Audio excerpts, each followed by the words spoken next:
like the Reds, it's the preview show, previewing Liverpool v Bournemouth at Anfield on Saturday, 3 o'clock, old school stuff. Let's hope Liverpool can be old school and get a win. With me to discuss how and whether they can do that is Mo Stewart and Glenn Price. Be kind about Glenn Price's hair, please. People keep being nasty about it. He likes it like that. Leave him alone. Okay, so here we go. Liverpool are playing to go back to the top of the league, Mo. And it's weird, this, isn't it? I mean, I was thinking about it earlier. I'm also writing something at the same time, simultaneously as preparing for this show. And I was like, how come like we just win this game and go back to the top of the league? And yet it feels like everyone's dead down. I mean, I know we've drawn a couple of games and all that, and you know, I'm not sort of decrying people who are down about it, because I sort of get it at the same time. We could have been 7 points clear in another reality, and as it is, we know we're behind on goal difference. Them City haven't played a game more, but nevertheless, it's still got to be put into the wider context of, this is great. I mean, Liverpool are on course for the most points they've ever got in the league. It's a hard thing to get your head around, though, because it seems two contradictory things. Like, Liverpool need to be playing better than they are right now, and yet nearly, well, I'd say 19 other teams in the league would prefer to be in our position than their position. Yeah. So it's still doing good, but obviously we know season's long and form is important, and we have seen a few signs of us dropping off a little bit. However, I am confident that this is almost the perfect game for us to be playing at this time. It's a team who don't travel very well. No, shorn of two of their best attacking players, who don't have a good record at Anfield. And yes, they have got a couple of former players who'll be wanting to prove a point, but they're a team who are going to be looking to go forward. They're not going to be a team who's looking to get 10 people behind the ball. So it should give us more of an attacking threat and a bit more attacking impetus going forward. So I'm hoping that this is just what we need. It's the first time, Glenn, since December the 8th that Liverpool are the hunted rather than the hunters, or whatever, or the other way round. I don't know, you know what I mean. They're not top.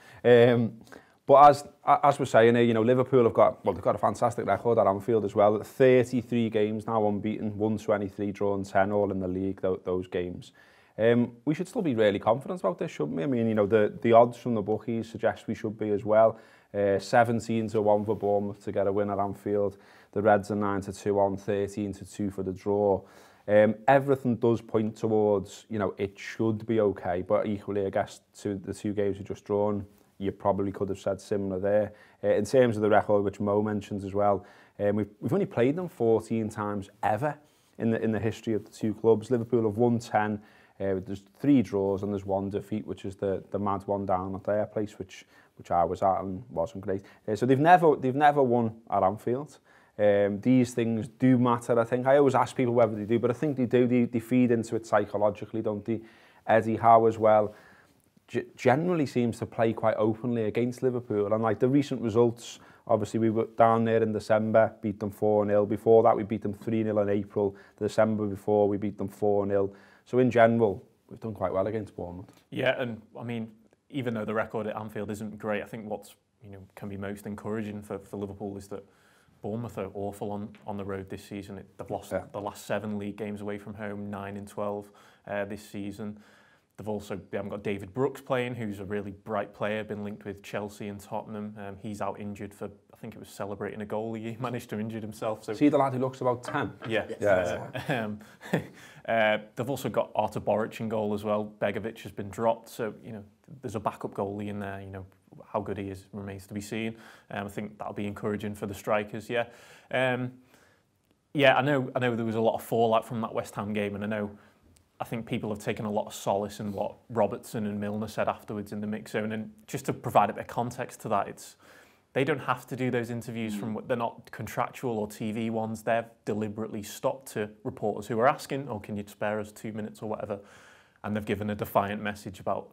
I wouldn't say they were annoyed, but they were very steadfast in the belief that everything's okay. This is just a blip. And I think it was what Robertson was saying was quite interesting, was that, I don't know if it didn't lead the news stories, but he was saying that nobody can be fresh at this stage of the season. And I think he's right, yeah. And what helps with Liverpool after this, I know Liverpool, you could say they're out of the rhythm, but there's a fair gap now between. There's 2 weeks until the next Premier League game.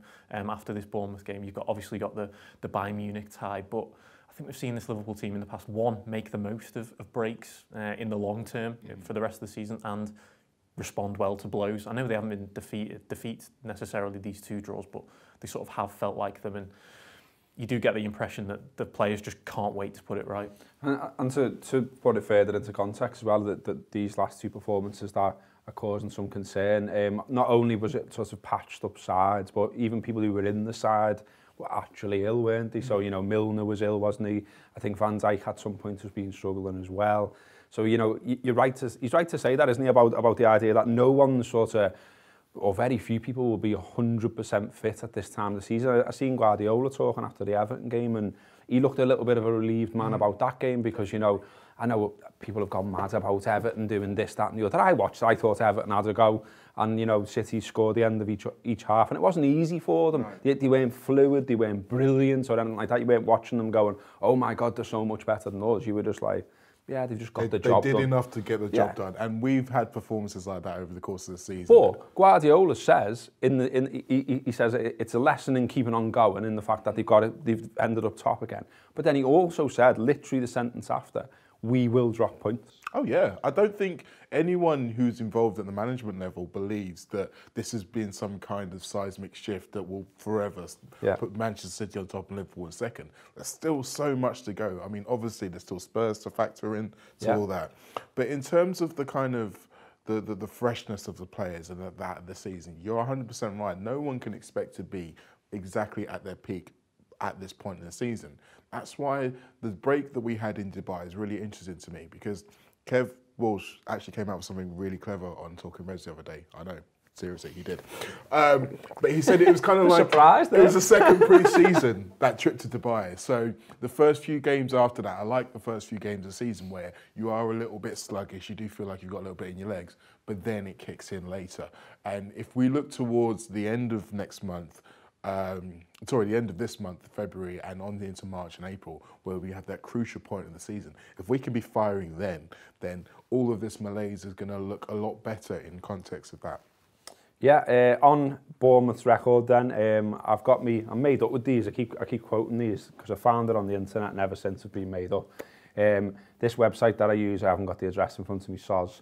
But they break down the Premier League into home and away properly, as in they make tables out of it. So in terms of away records in the Premier League, Bournemouth is the 16th best or worst, whatever you want to do with the grammar. But they've played 12, they've won 3, drawn 0, lost 9 and scored only 12 goals while conceding 27.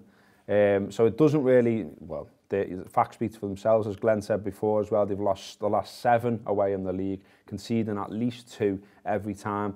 So is Eddie Howe going to do something a little bit different this time tactically?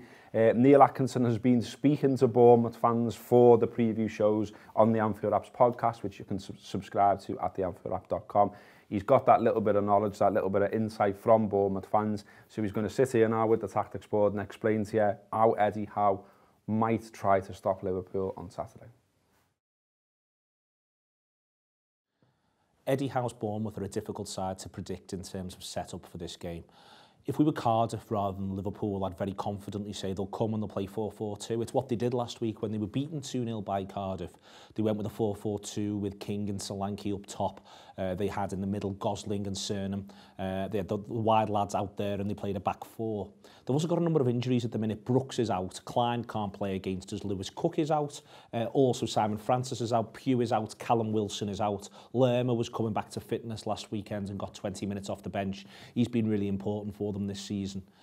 Against big sides, they've played at times a back 3/5. They've played at times 4-5-1 and they've played at times 4-4-2. I've started them here set up back 5. It's actually what I think they're least likely to do. It'd mean them giving Chris Metham his league debut against Liverpool, his full league debut against Liverpool at centre-half. I can't think who else they picked there alongside Cook and Ake, but it's worth remembering recently the fact that we made absolute fools of Cook in particular when we went to the Vitality, and so he may want some extra protection around him, but it will be a big move to play Metham. So if we accept that and we say no, it will be 4 at the back, the question then becomes whether or not we'll be dealing with 4-5-1 or 4-3-3, or it'll be 2 up top. We know they've got Dominic Solanke. We know they've taken him off us. We know that they've got Klein, but they can't use him, so it'll be Adam Smith on the other flank. And I think possibly Charlie Daniels will play left back for them, though they have got Diego Rico still. They could go with him instead. I suspect Lerman does come back in, and then that's who's around him. We've seen the damage that Fraser can do, and Stanislas will be available for them, as well as the returning Jordan Ibe. There's King in there as well. Josh King should start. Will Solanke get the nod? I think they'll go with this. I could be wrong, and if you see King and Solanke on the same team sheet, the likelihood is that it is 2 up front or 4-4-1-1. However, they could use King out wide on a flank. If you see 3 centre midfielders, that could be the marker point. The thing is this, Liverpool don't know what Bournemouth they're going to get. That's not necessarily a bad thing. They know that, for instance, Bournemouth have been very inconsistent recently, for instance, beating Chelsea to 4 at home and then going to Cardiff and getting beaten 2-0. A marker point for me is that Boruc is back in goal ahead of Begovic. That says to me they're not really settled at the back. We know we went there and we scored 4. It's very much about Liverpool imposing themselves, working out what Bournemouth are doing when the team sheet comes in. It's very much about us getting behind them in that process as well and urging them on. It may well take 15 minutes for Liverpool to work out precisely what Bournemouth they're dealing with, but once they do, we should be confident the Reds will prevail. Okay, thanks to Neil there. A bit more Bournemouth chat then. A look at their recent results is quite revealing really in terms of what type of side they are. I mean, I guess some people, if they don't sort of dig deep on this one, might look at it and say, oh, well, they absolutely battered Chelsea and, you know, maybe you should be a little bit wary of that. Well, yeah, I get why you would say that, but then you look at the last game and they were beaten 2-0 at Cardiff. Before that, earlier in January, they were beaten 2-0 at Everton. They've also been knocked out of the FA Cup recently by Brighton, and they also they drew 3-3 with Watford. So they're another side that I think we can say, we seem to be saying this about a lot of sides in the Premier League, they're a bit mad. So they're 10th in the league, played 25, they've won 10, drawn 3 and lost 12. Scored 37 but conceded 44. It's a bit of a mad year in the league though, specifically in that middle period, because like you say, there's lots of really schizophrenic teams. And I mean, with Bournemouth, it's probably a little bit more linear in as much as home and away. But we talk about the last 2 games, Leicester and West Ham. Both teams that we've seen do really well against big teams and then do really poorly against other teams. So it's hard to get that gauge. However, one thing I would say from that Chelsea performance in particular, I think we mentioned it before, David Brooks and Callum Wilson, who were 2 very big players in that performance, are probably not going to be playing. So we can kind of maybe expect a slightly less attacking performance from them. But there's also the wild card that is Dominic Solanke. We don't know how he's going to react. And I watched the Cardiff game, and obviously there was a lot of emotion involved from the Cardiff perspective because it was the first game after the disappearance of Emiliano Sala. So Cardiff were very much motivated. Bournemouth were pretty much in the terms of spoilers. But Solanke's performance was very much like the ones we saw him play at Liverpool, in as much as he was doing a few little good things here and there, but he wasn't really able to link up with his teammates. So whether or not they go with him again as a lone front man or whether they try to put him and Josh King together as a partnership, that might be the only thing I can see where they may have a chance. But again, I expect our defence to be able to deal with them. Is there anything, any let up at all, do you expect, Glenn, in terms of the injuries to the Liverpool side? The questions, I think, Trent, whether he's been back in full training this week, I think the word was that, you know, he was looking to be back in training this week. There's been no confirmation of that. And I think him getting back would be important, because I think it was something that Fabinho said actually after the game, that he was saying that one of the solutions that Liverpool haven't found in the last 2 games was that they were going too much down the middle, and he felt that they needed to go more wide. And I think it's probably no coincidence that when that happens, when you haven't got an outlet like Trent on the right flank, I think Robertson found a fair bit of space actually against West Ham. I know he's been criticised a bit for his performance, but I thought he quite exploited the space afforded to him quite well. He just, maybe his final ball or final pass was off, and that probably skews you thinking about that. But if you've got 2 of those players on either flank, that massively helps. And just because, that Bournemouth haven't got David Brooks, they've got Solanke, who's only just returning from, a hamstring injury, I think it was, so he's not 100% fit. I do wonder whether Bournemouth might just look at the blueprint of Leicester and West Ham and think, we could probably get Liverpool on counter attacks, and when they're not at it. But yeah, I think Trent's the obviously the biggest injury concern, and whether he can get back into the lineup. I think Henderson as well is important, and then there's question marks about Wijnaldum. His knee, yeah. I quite like all three of those to play, to be honest, mate. Yeah. They've all been quite key to us when we've been performing at our best. And if for no other reason, once we've got Trent, as good a job as Milner has done at times in fullback position, it just gives us more options in the midfield, and it just gives us more to play with. If something isn't working, then we've got more options to kind of come in and fiddle with it. Well, any argument if Trent isn't back for Camacho to play and Milner to move into midfield that way? I think I'd be quite keen to see it. I mean, if we've got the option, if it goes potentially wrong and we've still got Milner available, then I would be, say, okay, see what you can do, because you look at it from a Bournemouth perspective, that yes, they're going to have Ryan Fraser, who is a dangerous, quick attacker, but 17 big chances created in the Premier League. I was just looking that up because I knew it was going to come up, because that is quite a remarkable statistic, given that he's playing for Bournemouth. To put it into context, he's created 17 big chances in the Premier League, as I say. Salah's created 13, Hazard 12, and then obviously down from there. He's been having a fantastic year, and he is a really good player. Seems to quite like playing Liverpool as well. I mean, there's lots of people we can say that about, but yeah, that's true. So you wonder, that's the only issue, whether or not Klopp thinks that Fraser's form might be too much of a risk for him. But personally, I think having someone with the pace of Camacho is probably going to be more suited to dealing with a player like Fraser than maybe a Milner or even a Fabinho. So yeah, I'm like you. I think we've seen him on the bench. We've seen him come off a couple of times. So Klopp obviously believes that he can play in this team. So let's see.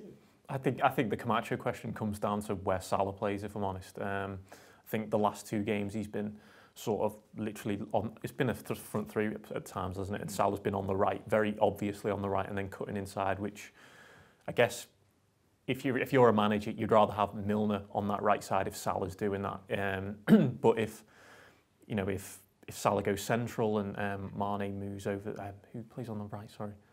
Be Shaqiri or anyone like that, you might be willing to have a young lad, Camacho 18, in there. But I think it might be the time to do it if that's what you think, especially at home as well. Well, that's what I was going to say. I mean, it kind of feels like the reason he hasn't done it so far is like you say, it's his age, it's his lack of experience. It's not because he doubts his ability, but like at some point you've got to sort of throw them in, I think, and maybe this is the one way you do it because it is at home and it just feels a bit of a gentler introduction, doesn't it? In comparison to the games we've got upcoming, definitely. And I think there was something in that because Klopp mentioned that against in the Leicester game, that was why he didn't end up going with him, because he didn't want the extra. He wasn't sure whether Maddison was going to be out wide or whether Gray was going to be out wide, and the whole idea of Leicester doubling up on him, he didn't want him to be at risk of that.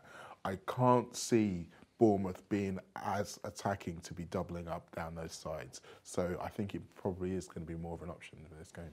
Now, the other thing, which is less about sort of facts and figures and whether people are injured and all that kind of stuff, is there's been lots of conversations about the atmosphere and the general vibe around Liverpool. Obviously, a lot of that is created by the fans, how they react, how they support, what they do inside grounds and that kind of thing. And there's been lots of criticism, fan on fan, if you like, about how certain people have been acting lately.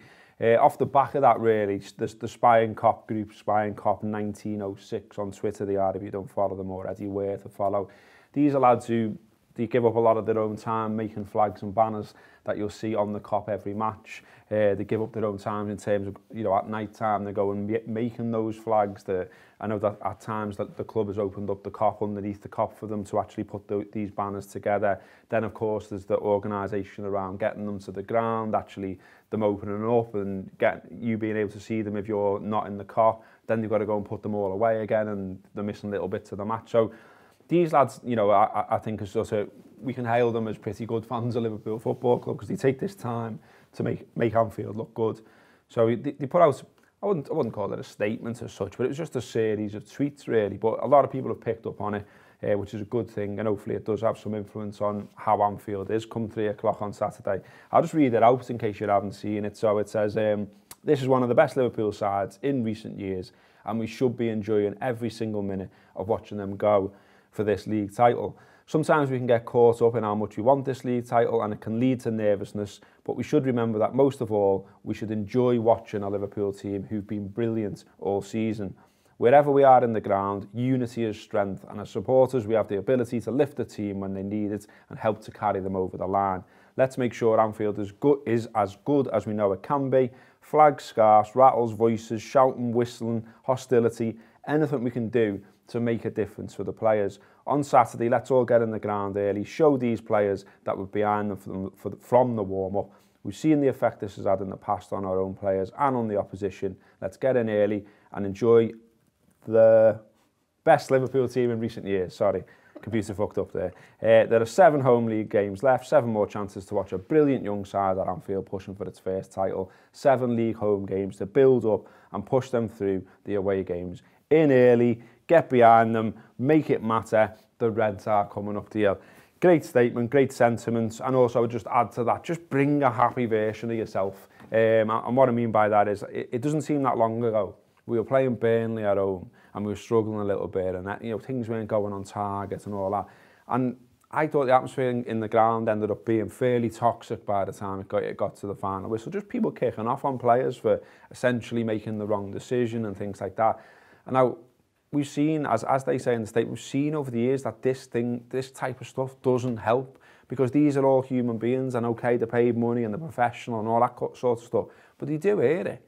Because you've seen, like, you know, we've seen this season, like Shaqiri gets his name sung and he's given a little wave. Robertson, when he first got his song, straight away references it in the interview afterwards. So of course they hear it, of course it influences them. And we had Van Dijk the other week saying you could sense the nerves in the ground. So if we can sort of switch that off a little bit, turn it into support, back our boys, boo their boys, you know, appeal for absolutely everything. I seen something the other week and it really annoyed me.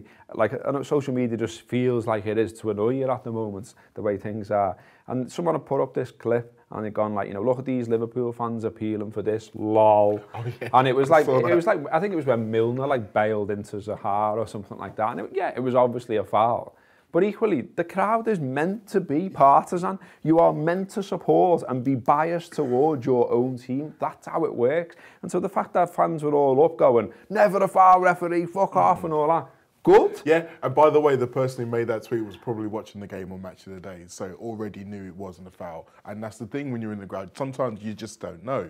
But you're right, we're a part of that experience. And it's weird because I've felt those same nerves. Like, I can't sit here and say that I've never been in the ground and wanted to scream and shout and just found myself a little bit tense and closed up. But you've got to fight through it. The same way we're asking the players to fight through this little blip in form. We've got to do it for ourselves. So there's no shame in being nervous or being upset at the crowd at a game, but you just got to keep going through it. And in terms of the abuse to the players, I mean, if you really feel that way, just kind of put your head in your coat and scream.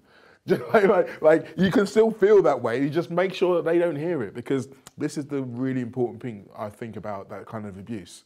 It never helps. No, absolutely not. If you want that player to do well, and you're there shouting at him, telling him his shit, that's not going to help him do well. And it's something that, again, in the moment, we always forget these things. It's really easy to sit here and say, you know what, this is how I should feel when I'm absolutely off, you know, at the complete peak of excitement and intensity.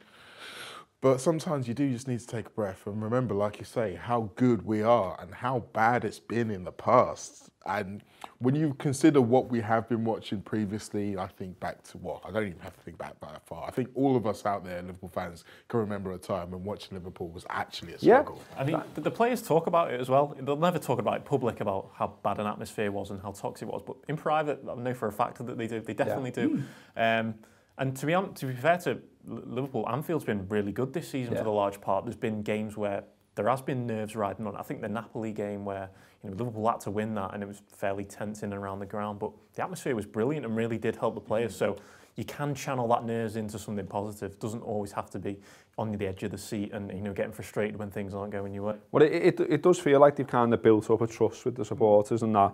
Whereas I referenced that Burnley game whenever that was now, it felt as though like everyone there was still frustrations there and maybe didn't trust systems and players and everything else. And now, like as you say, it's mostly being good because it sort of feels like people are going, it's all right, the goal will come. the win will come. And I just hope like a couple of draws, and that's all they were, a couple of draws doesn't take that away, because it's definitely helped the players. I mean, you know, you can have the argument that Liverpool haven't played brilliantly that much. They've just been mature, they've just got the results, and that's all that matters, to be honest. I've seen Gordon Strachan talking about Leeds on Sky when they won the league, and he was like, you know, loads of the performances were crap, loads of the performances were nothing to shout about, but we just got the results, we kept on going, and eventually we won the league. And that's all Liverpool need to do. So get behind them, as they say, make it matter, and let's hope they're right. Let's hope the Reds are coming up the hill. This has been the preview show. Thanks to Mo, thanks to Glenn, thanks to Neil for the tactics board. We're going to finish this week with an inside tour feature, which we've been doing for the home games lately. And this week, it's Adam Melia, a very funny man. Up the fucking Reds.